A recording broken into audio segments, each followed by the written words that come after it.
Hi guys and welcome back to another video. Today I am showing you a traditional line art tutorial with a few tips specifically focused on working on watercolor paper and preparing for watercolor paper. And this theme for the tutorial was actually voted on by my wonderful patrons over on Patreon. So if you want to be able to help take part in votes as well as see other exclusive behind the scenes content, I have a link down in the description that'll take you over to my Patreon page. But let's go ahead and get started today. And I'm using Micron pens on Arch's watercolor paper. And one of the tips is to actually go in with a very light hand and build up the line work with multiple strokes. Your initial reaction or instinct might be to actually go in with very high pressure to fill in all the little divots in the paper, but that actually won't get you better results. It won't get better line work, but it will severely tire out your hand. Well, that's actually something that I learned pretty quickly, is that when I go in and I build it up layer by layer, it becomes a lot more easy to control and get the exact line that I want. If there's an area that is a little bit thicker and other areas that are a little bit thinner, by going in with this very specific approach of building up the line work, I can correct that so that it's the exact width and line variation that I want. And that is another thing that adds a benefit to, is that when you're adding line on top of line, is that you can build in that line variation, because that is something that you have to manually add with microns, unlike brush pens where it can become that way with one stroke. You can get all the line variation that you want. This, you need to build it up. Now, a few little quick tips. I would always suggest starting off with your small, precise details like the face and hands, things that need to be exactly correct, and then moving on to other stuff like clothing, where if it does have an errant line, it's easier to fix it, it's easier to camouflage it and to move forward. But if you mess up the face too far, it's a lot harder to fix. And if you've already done a lot of the line work, it can be a lot harder to let yourself start over or to continue working on a piece that you're not happy with. I also suggest I have these little sheets of glassine paper where it has a really slick side to it. You can also use wax paper, potentially. I've never used it myself, but that may have a similar reaction. Or even just a scrap piece of paper to rest your hand on. This will keep the paper as clean as possible, as well as allowing it to slide a little bit. That's one of the tools that I use when I'm getting more long, graceful lines, is I try to control the slide of my hand so that I can keep it consistent, but I'm also getting the swoop from the pivot point of my elbow rather than my hand. And a great way to get more depth to your line work is to go into areas where you have objects laying on top of each other. So say you have a lock of hair laying on top of another, to go to the shape that is below it, that is underneath, and then I go to that line work and I flare it out where it connects with that top object, and that gives it a hierarchy so that one is sitting clearly on top of the next, and it really does help push one shape back and the other forward more. And these little clips where I'm demonstrating exactly what I'm talking about, those are actually live speed. So if you're wondering how fast I go when I'm inking, that is pretty much the exact example. I go pretty slowly and I build it up. I like treating it very methodically, and the slower I go, usually the better the line work ends up being. I'm able to get much more opaque lines, which is something to be aware of with colored microns. They're not 100% opaque, but it allows me to build up that color so that it is really solid, and it also allows me to, again, build up the line itself so it can have that really smooth quality that I want.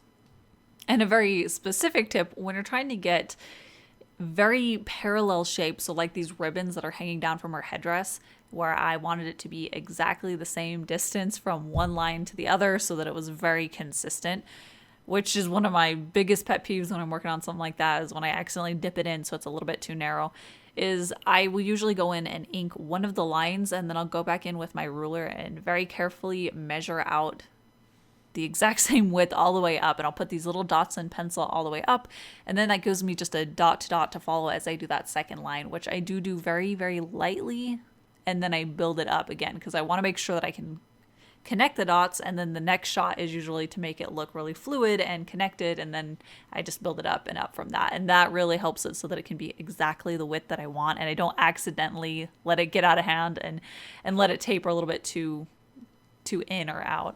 And I'm sorry I go out of frame every once in a while. I wanted to shoot it from this angle so that you could clearly see the line work, since usually if I'm recording it from my typical vantage point of right above it, my hand completely covers up any line work that I do. So I do apologize for that. I tried to keep it in frame as much as I can though. And I tried to keep my giant right hand out of the screen, but it pops in there every once in a while.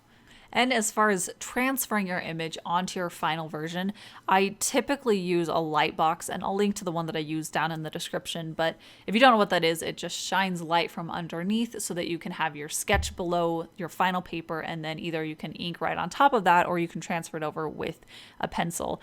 Whenever I transfer it over, I actually use a gray cold erase pencil. I find that that smudges significantly less than typical graphite, which is what I want. I don't want it completely messing up the paper that I'm working on.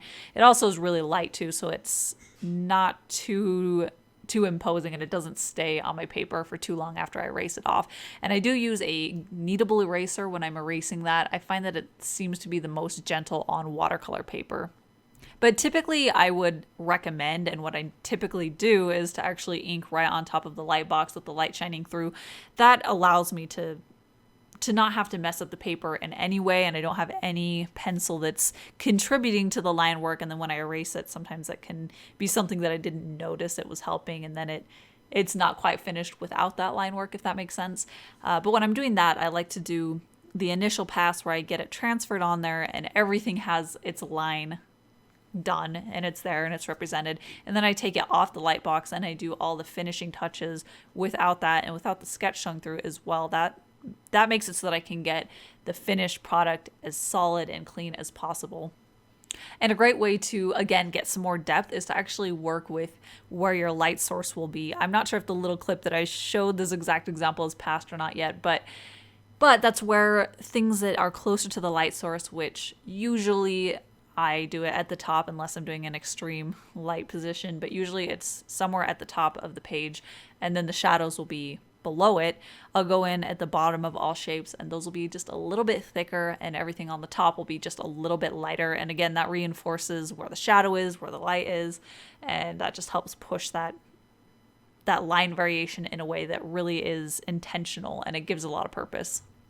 And if you have access to a printer or a phone that you can take a picture of your sketch or anything like that, I usually print off a really quick, cheap little copy of the sketch that I'm working on, and I have that next to me as I'm inking it. Whether I'm using a light box or this example where I've transferred it over already, I find it extremely helpful to be able to have a very clear image next to me of what I had in the sketch, especially since it's easy to get really dynamic and interesting shapes very sterilized in your final version. Something about being very controlled and clean in the application of the line work can strip some of that energy out of it, and a lot of the small details can get lost easily, and it's hard to see that. So I like to have that next to me, especially when I'm working on like the face, where I want to get the eye shape as correct as possible to what I had in mind. This really has been a huge improvement from when I was just working blindly off of what I had showing through the paper, which can really get diffused and disoriented.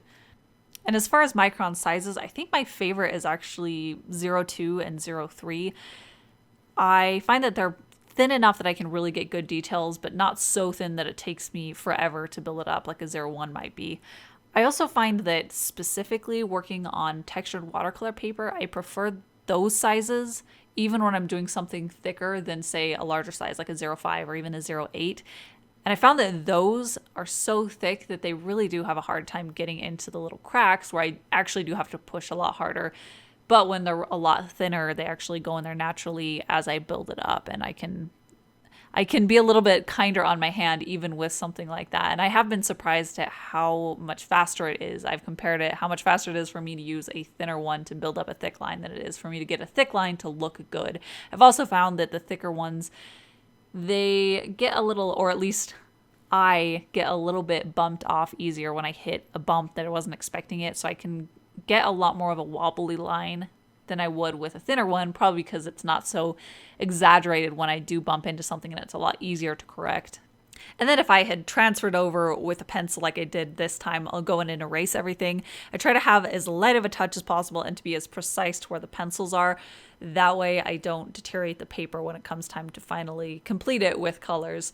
And after I do that and I get it all cleaned up, I'll go back over the whole piece, either visually or I'll go back with my pen to make sure that everything is as opaque as I want and there's any fixes that I need to do. A lot of times there have been areas that only got one pass when they really needed to be built up more, so I'll address any issues like that, finalizing everything. Sometimes I like to go over the whole figure depending on how it fits the composition with a slightly thicker line around the edge of it, just to give it a little bit more cohesion. And I don't know, I like that effect actually. But this one I did not. I let it be the line variation that was already naturally happening on the outer edge of the character. And that is it for today. I will finish painting this next Saturday. I'll be announcing and launching a new project on Wednesday, so that'll be my next video, is next Wednesday. And I do have a list of all the tools that I use down in the description. I also have my art shop listed, which officially has Lumina, which is the art book from last Inktober with all of the pieces that I created. That is now on my art shop, which I'm really excited about, so I can offer it to all of you guys.